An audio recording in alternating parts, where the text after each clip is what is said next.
ओम श्री गणेशाय नमः। मित्रों, आज मैं आप लोगों को अंक ज्योतिष के मूलांक 7 के बारे में बात करने वाला हूँ। मूलांक 7 के लोगों के जीवन में कब कब क्या क्या परिवर्तन होता है, ये क्या क्या कार्य करने से सफल होते हैं, इस बारे में बात करने वाला हूँ। तो मैं राघवराम मिश्रा आप लोगों का अपने इस यूट्यूब चैनल आप और आपका अंक कार्यक्रम में एक बार पुनः स्वागत करता हूँ। आइए, मूलांक 7 के बारे में हम बात करने से पहले आपको बताना चाहते हैं कि जिन लोगों का जन्म किसी भी महीने के 7 तारीख, 16 तारीख या 25 तारीख को हुआ है, उनका मूलांक 7। जिनका भाग्यांक 7 है, उनके लिए भी मेरा ये वीडियो बहुत उपयोगी है। मूलांक 7 का स्वामी नेपच्यून यानी कि केतु होता है।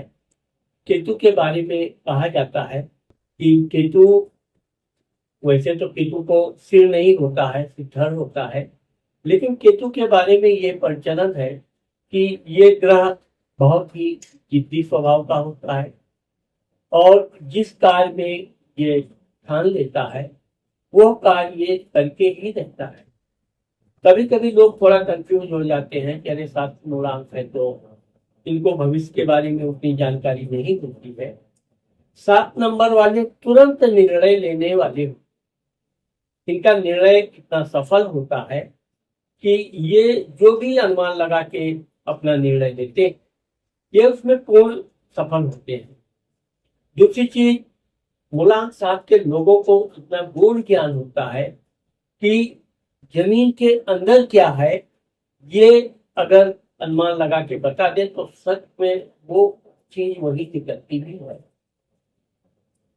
अब यहाँ पर हम बात करने वाले हैं, देखिए ये मैंने आपको एक अंक कुंडली बनाया, अंक चार्ट के माध्यम से मैं आपको समझाना चाहता हूँ। अगर ये चार्ट आप समझ गए तो आप अपने बारे में, अपने मित्रों के बारे में या जिनका भी मूलांक 7 है उनके भविष्य, वर्तमान और भूतकाल के बारे में आप बड़ी आसानी से बता देंगे। देखिए, जन्म कुंडली और अंक कुंडली में लगभग एक ही जैसा योग होता है। ऐसा नहीं कि जन्म कुंडली कुछ और बतावे, अंक कुंडली कुछ और बतावे। अब यहाँ पर जिन लोगों का जन्म का समय नहीं होता है, सिर्फ तारीख होती है, तो उनके लिए यह कुंडली बहुत उपयोगी रहता है। अब सबसे पहले तो हम आपको ये मैंने जो बना के दिया है कि ये हर अंक का स्वामी, जैसे एक अंक का स्वामी सूर्य होता है, 2 का चंद्रमा, 3 का गुरु, 4 का राहु, 5 का बुध, 6 का शुक्र, 7 का केतु, 8 का शनि और 9 का मंगल होता है। अब यहाँ पर जब मूलांक 7 के लोगों के बारे में बात करेंगे तो सबसे पहले 1 नंबर, ये चार्ट आप समझ लीजिए। 1 नंबर से आप पहले चार्ट को भरेंगे, फिर सीरियल से ग्रह इसमें भरा जाता है। अब यहाँ पर केतु सूर्य का बैठा हुआ है, तो सबसे पहले तो हम ये बताते हैं कि मूलांक 7 के लोगों का सूर्य और केतु के एक साथ होने से इनको सूर्य के ऊपर ग्रहण लगता है। इसका मतलब यह है कि इनको वैसे तो अपने परिवार का भरपूर सुख मिलता है, लेकिन ये क्योंकि अपने विचार में हमेशा मग्न रहने वाले होते हैं, हमेशा अपना योजना बनाते हैं और उसी पर आगे बढ़ते हैं। तो यहाँ पर जो केतु है सूर्य के साथ, तो सूर्य पिता का कारक होता है। आपको ये सब बातें ध्यान रखना चाहिए। सूर्य पिता के कारक होने के साथ साथ केतु बैठ गया तो इनके पिता से विचार कम मिलता है या सुख में कमी होती है, या ये जब पढ़ाई लिखाई पूर्ण कर लेते हैं तो ये अपने पिता से दूर चले जाते हैं। कुल मिलाकर पिता के सुखों में कमी केतु देता है।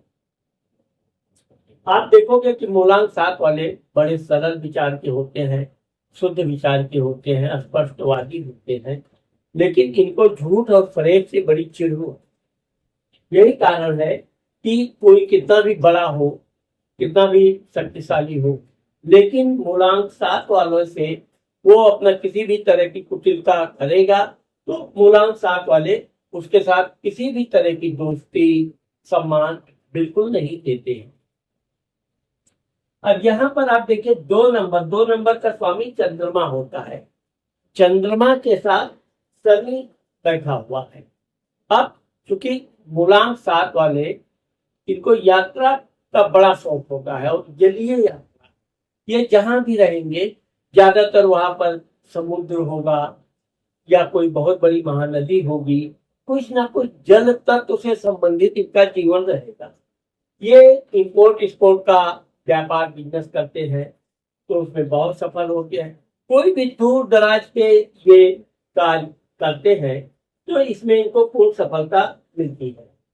दूसरी चीज ये है कि ये जो भी काम करते हैं, अगर ये नौकरी करते हैं तो नौकरी में भी बहुत पूर्ण मेहनत करके ईमानदारी से कार्य करने का प्रयास करते हैं। लेकिन ये देखा गया है कि इनका स्थान परिवर्तन होता रहता है, यानी ऐसे लोग 2 से 3 बार अपनी जीवन में नौकरी बदलते हैं। ये देखिए मंगल, अब ये 3 नंबर का स्वामी मैंने आपको बताया गुरु होता है। गुरु देव गुरु बृहस्पति का मंगल के साथ बहुत अच्छा होता है। मूलांक 7 वाले अपने बलबूते पर अपना जमीन प्रॉपर्टी घर खुद बनाते हैं और ये जो भी प्रॉपर्टी बनाते हैं कभी ये प्रॉपर्टी अपना बेचने की कोशिश नहीं करते हैं कि ये बेच के दूसरा बड़ा लो। ये एक ले लेंगे, दूसरा अवसर आया तो दूसरा भी खरीद लेंगे, लेकिन अपना संपत्ति आसानी से ये बेचेंगे नहीं। हाँ, अगर कहीं बहुत अच्छा अवसर मिल रहा है, धन का कुछ समस्या चल रहा है, तो इनको धन के जुगाड़ में अपना भले प्रॉपर्टी निकालना पड़े, लेकिन आगे चलकर आप देखोगे कि ये प्रॉपर्टी 1 से 2 जरूर बनाती है। मंगल भाई का भी कारक होता है। इनके भाई होते हैं, भाई का सुख होता है, भाई भी पढ़े लिखे और विद्वान होते हैं। अब यहाँ पर सूर्य राहु के साथ बैठा हुआ है। तो मैंने आपको पहले ही बताया कि सूर्य पिता का कारक होता है और पिता के कारक में जब राहु बैठ जाता है, यानी 4 नंबर का स्वामी राहु होता है, तो सूर्य पर जो ग्रहण लगता है इनके पिता उसे तो सम्मानित होते हैं, लेकिन यह है कि इनके पिता से या माँ से बिल्कुल विचार नहीं मिलते हैं।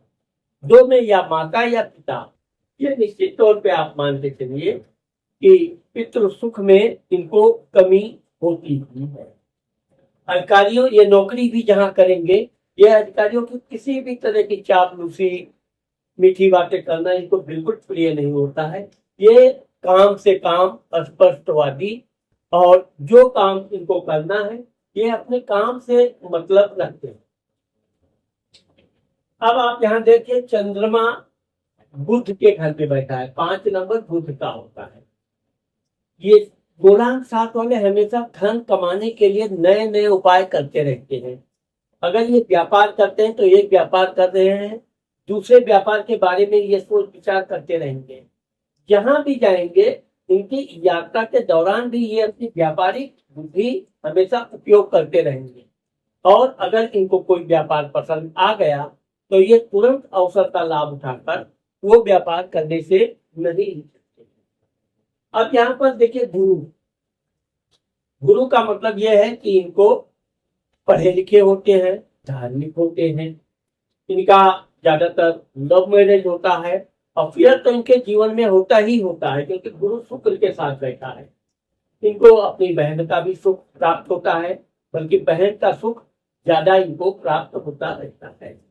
ये धार्मिक तीर्थ यात्रा भी खूब करते हैं और तीर्थ यात्रा के दौरान भी ये काफी मौज मस्ती भी करते हैं। यहाँ पर देखिए 7 नंबर जो केतु है, केतु के घर में राहु बैठा है। इनके घर में कुछ ना कुछ गृह कला, पति पत्नी के बीच पारिवारिक कला है, कुछ ना कुछ होता ही रहता है। परिवार से अलग चले गए, दूर चले गए तो कुछ नहीं हुआ तो पत्नी गुस्सैल स्वभाव की, झगड़ालू स्वभाव की। लेकिन ये है कि ये अवसर देखकर ही झगड़ा करेंगे, बाकी ये बहुत शांत स्वभाव के होते हैं और यही उनका शांत स्वभाव इनको आगे बढ़ने में सहायता करता है। अब देखिए 8 नंबर का स्वामी शनि होता है। शनि के साथ बुध बैठा है। अगर कहीं इन्होंने इंपोर्ट एक्सपोर्ट का व्यापार पकड़ लिया या अपने जन्म स्थान से ये दूर निकल गए तो इनको धन भरपूर कमाते हैं और जितना ये दूर जाते हैं उतना अधिक धन कमाते हैं और उस धन को ये बचाते भी हैं। ऐसा नहीं कि ये फिजूल खर्ची होते हैं, अपने धन को ये बहुत अच्छे ढंग से बचाने का प्रयत्न करते हैं। अब 9 नंबर आप देखिए, 9 नंबर का स्वामी मंगल होता है। मंगल के साथ शुक्र बैठा है। ये कामुक स्वभाव के होते हैं, दिखने में बड़े सुंदर होते हैं, किसी भी विपरीत लिंगी को आकर्षित करने की इनके अंदर बहुत अच्छे गुण होते हैं और यही कारण है कि कभी कभी तो इनको पत्नी के अलावा भी अफेयर हो जाता है जो आगे चलकर इनके लिए थोड़ी मुसीबत भी पैदा करता है। लेकिन ये है कि इनको भाग्य से यह अवसर अवश्य प्राप्त होता है। इनको मकान के साथ साथ वाहन भी प्राप्त होता है। वाहन चलाते समय थोड़ा तीव्र गति से चलाते हैं, ये इनको थोड़ा सावधान रहना चाहिए। बहुत तीव्र गति से वाहन नहीं चलाना चाहिए। अब मूलांक 7 वालों का मित्र कौन होता है? तो इनका मित्र एक तो मंगल भी होता है, इसलिए मंगल के सहयोग से ये बड़े बड़े पदों पर जाते हैं, सेना आदि में जाते हैं, सुरक्षा के क्षेत्र में उन्नति मिलती है और पैतृक संपत्ति के अलावा एक संपत्ति भी बनाते हैं।